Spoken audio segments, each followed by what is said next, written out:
Hello everyone, আসসালামু আলাইকুম। কেমন আছেন সবাই? আশা করি অনেক ভালো আছেন। সবাইকে বলছি ঈদ মোবারক।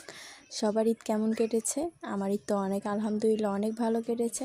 তো আজকে আমি শেয়ার করবো আপনাদের সাথে ঈদের আগের দিন আমি কি করেছি রাত্রে। ঈদের দিন আগে আমি রাত্রে সারা রাত ভরে রান্না করেছি, মানে মিষ্টি খাবার বানিয়েছি।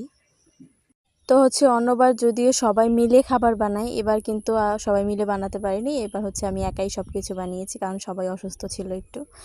তো আমি প্রথমেই লাচ্ছি সেমাইটাকে ভিজিয়ে নিয়েছি, কারণ লাচ্ছি সেমাইটা সবথেকে বেশি সহজ। তারপর আমি এক চুলায় বসিয়ে দিয়েছিলাম পায়েস। তো পায়েসটাকে আমি কম করে বানিয়েছি। তো সবগুলো বাটিয়ে আমি 2টা করেছি, কারণ একটা খাবে ঈদের দিন সকালেই, আরেকটা মানুষজন আসলে বের করব।